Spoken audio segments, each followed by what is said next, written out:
तो जी हाँ दोस्तों, मैं आज आप लोगों को बताने जा रहा हूँ ट्रिगोनोमेट्री के बारे में।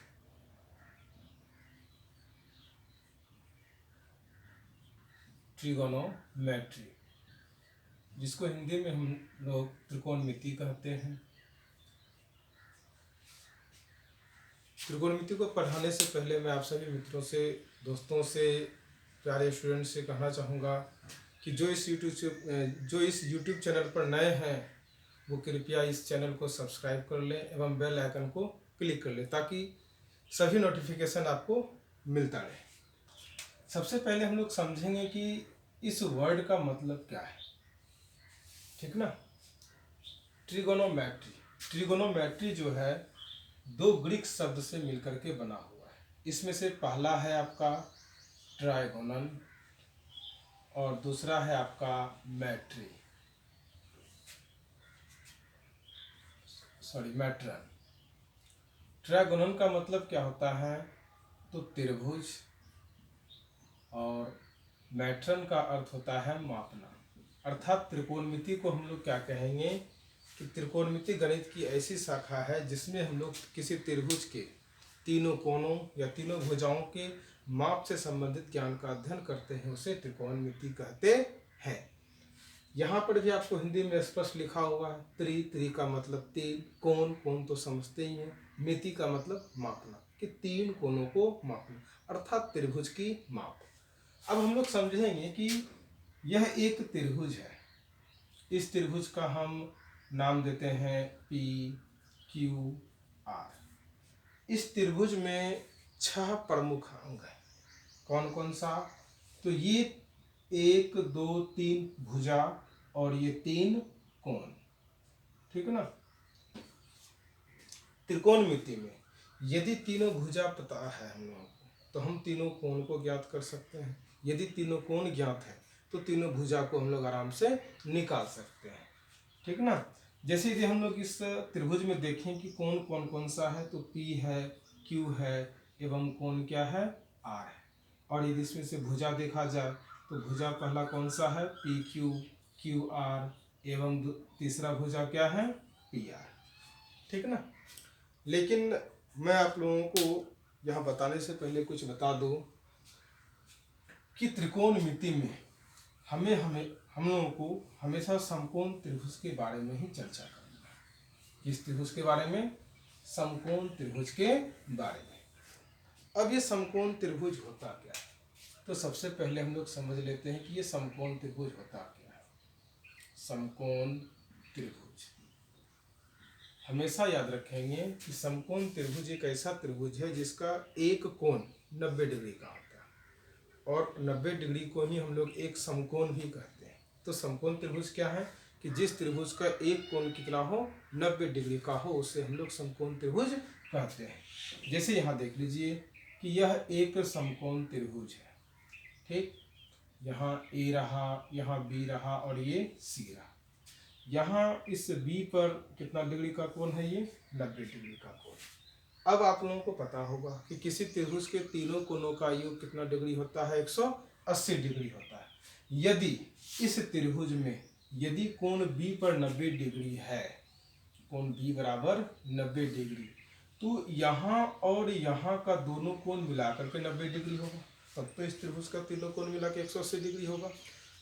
तो मतलब हो गया कि यहाँ पे कोण ए प्लस कोण सी बराबर अब कितना होगा, 90 डिग्री, यानी कि 90 डिग्री, ठीक ना।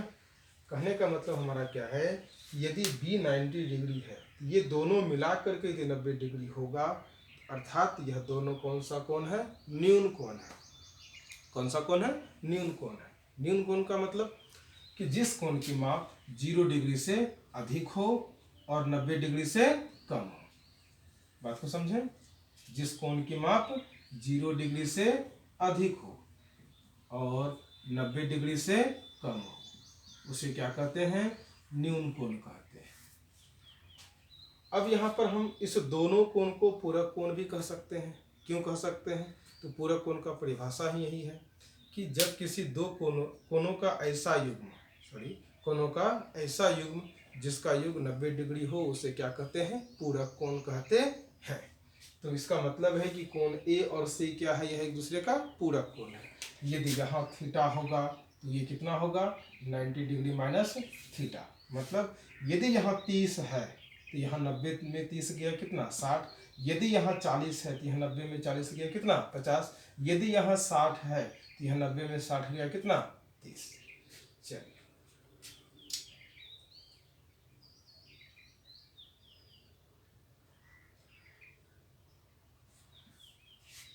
हम लोग विशेषकर यहाँ जानेंगे कि 90 डिग्री के सामने वाले भुजा को हम लोग हमेशा क्या कहेंगे, कर्ण कहेंगे। और कर्ण को किससे दर्शाते हैं, एच से।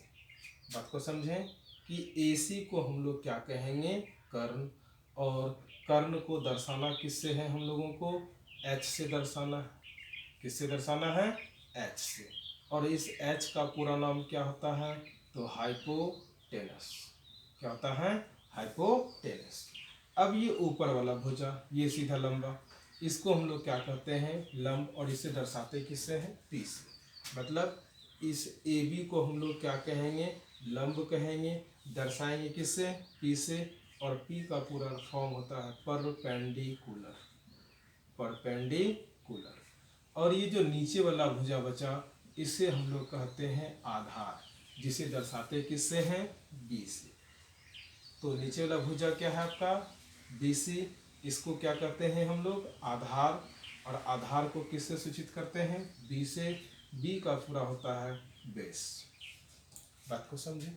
अब आप लोगों ने पढ़ा होगा एक प्रमेय, समकोण त्रिभुज से संबंधित, पाइथागोरस प्रमेय। पाइथागोरस प्रमेय में क्या कहा गया है कि किसी समकोण त्रिभुज में बड़ी भुजा का जो वर्ग होता है वह अन्य दो भुजाओं के वर्गों के योग के बराबर होता है। अब हम लोगों को जानना है कि समकोण त्रिभुज में बड़ी भुजा कौन सी होती है। तो समकोण त्रिभुज में बड़ी भुजा होती है कर्ण। कौन सी भुजा बड़ी होती है, कर्ण। तो इसका मतलब है कि कर्ण का जो स्क्वायर होता है वह लंब के स्क्वायर जोड़ आधार के स्क्वायर के बराबर होता है। समझे, कर्ण का स्क्वायर बराबर लंब का स्क्वायर जोड़ आधार का स्क्वायर। अब आपको यहाँ पर कर्ण क्या दिया हुआ है, AC। तो AC का स्क्वायर, लंब क्या है आपका AB, AB का स्क्वायर, आधार क्या है BC, BC का स्क्वायर।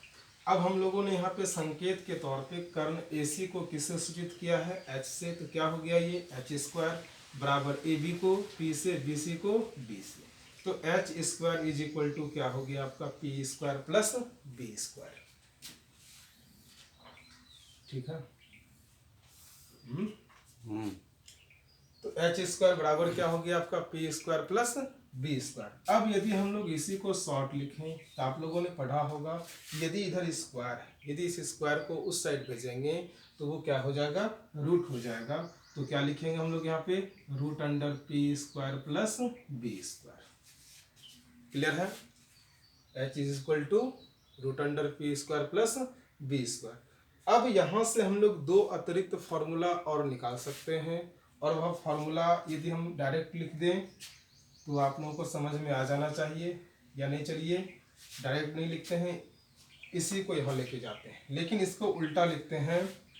कैसे, तो P square plus B square is equal to H square. ठीक ना। यदि हम लोग इधर P स्क्वायर को लिख दें और B स्क्वायर को उस साइड भेजें, इधर प्लस में है उस साइड जाएगा तो किस में हो जाएगा, माइनस में। यदि यहीं पर केवल हम लोग P बराबर लिखेंगे, इधर स्क्वायर है तो रूट अंडर क्या हो जाएगा, H square minus B square.